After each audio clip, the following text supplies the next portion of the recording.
বিটিআৰৰ পৰ্বতজোৱাৰ উন্নয়নমূলক কাম-কাজৰ বুজ ল'বলৈ উপস্থিত হয় বিটিআৰৰ স্পিকাৰ কাতিৰাম বড়ো। আজি বিটিআৰত পৰ্বতজোৱাত হঠাৎ উপস্থিত হয় স্পিকাৰ কাতিৰাম বড়ো। পৰ্বতজোৱাৰ বাঘবাৰী, মদাতি, ৰূপসী, দেৱীতোলা আৰু কাজিকাত উপস্থিত হৈ বিভিন্ন উন্নয়নমূলক কাম-কাজৰ বুজ লয়। ইপিনে স্পিকাৰ কাতিৰাম বড়োৰ লগত উপস্থিত থাকে পৰ্বতজোৱা জিলা UPPL দলৰ সভাপতি প্ৰসেন কুমাৰ বৰ্মা, সাধাৰণ সম্পাদক সেলিম আহমেদ খান, পৰ্বতজোৱা TCLCৰ উপসভাপতি জহৰলাল বৰ্মা আৰু বিভিন্ন দলীয় নেতাকৰ্মী। স্পিকাৰ কাতিৰাম বৰ্মা উন্নয়নমূলক কাম-কাজৰ বুজ লৈ সাংবাদিকৰ আগত কয়, প্ৰমোদ বড়োৰ নেতৃত্বত বিভিন্ন উন্নয়নমূলক কাম-কাজৰ ইতিমধ্যে হৈছে আৰু যিবোৰ কাম-কাজ হোৱা নাই সোনকালেই হ'ব বুলি কয়।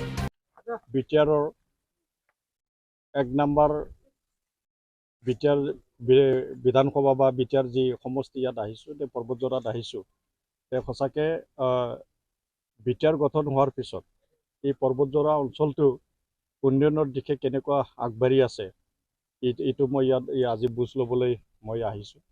যে প্ৰমোদ বড়োৰ নেতৃত্বত চৰকাৰ 3 বছৰ 3 মাহ উকলি গ'ল আৰু এই সময়ত প্ৰমোদ বড়োৰ নেতৃত্বতে বহুকেইটা উন্নয়নৰ যিখিনি কাম-কাজ আজিৰ তাৰিখত হৈ আছে আৰু ইয়াত মানে বিভিন্ন স্তৰৰ মানুহখিনিক উদ্দেশ্য কৰি ইয়াত যিখিনি মানে জীৱিকা, এই জীৱিকাৰ যিখিনি আঁচনিবিলাককো আমি ইতিমধ্যে কাৰ্যকৰী হোৱা দেখিছোঁ। তাৰোপৰি ইয়াত যিখিনি আন্তঃগাঁথনি, এই আন্তঃগাঁথনিও ইয়াত মানে আন্তঃগাঁথনি যিটো উন্নয়ন, এই আন্তঃগাঁথনি উন্নয়নো ইয়াত হৈছে। তো ইয়াত মই দেখিলোঁ যে পৰ্বতজোৱা সমষ্টি হিচাপে কিছুমানে আন্তঃগাঁথনি ইয়াত ইতিমধ্যে পলিটেকনিক ইয়াত অনুষ্ঠান ইনষ্টিটিউশ্যন ইয়াত স্থাপন কৰা হৈছে। ইয়াত মানে এই পৰ্বতজোৱা সমষ্টিতে ইয়াত মানে আয়ুষ যিটো হস্পিটাল, এই আয়ুষ হস্পিটাল ইয়াত ইতিমধ্যে স্থাপন কৰা হৈছে। ইয়াত মানে স্বাস্থ্য সেৱা ইয়াত ইতিমধ্যে আৰম্ভ হৈছে।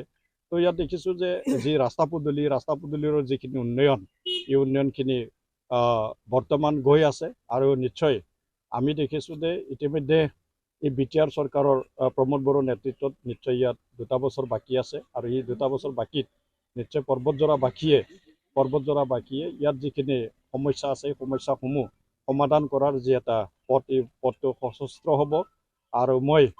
আৰু এইখিনি কথা বা এইখিনি মই নিজ চকুৱেদি এইটো চাব আহিছিলোঁ। মই আজি ইয়াত এটা পৰ্বতজোৱা সমষ্টিৰ যি এটা এছেছমেণ্ট, উন্নয়নৰ যি এটা এছেছমেণ্ট, মই এইটো বিটিআৰ বিধান পৰিষদৰ অধ্যক্ষ হিচাপে মই নিজ চকুদি দেখিছোঁ আৰু নিশ্চয় ইয়াত পৰৱৰ্তী সময়ত ইয়াত যিখিনি কৰিবলগীয়া কাম বাকী আছে এইখিনি কৰাৰ কাৰণে। গৌৰীপুৰৰ পৰা চাবলিমুলা ৰিপৰ্ট, অমৃত নিউজ। অমৃত প্ৰবাহ অসমীয়া সাপ্তাহিক কাকতৰ ডিজিটেল সংস্কৰণ অমৃত নিউজ, সত্যৰ সন্ধানত অমৃত নিউজ।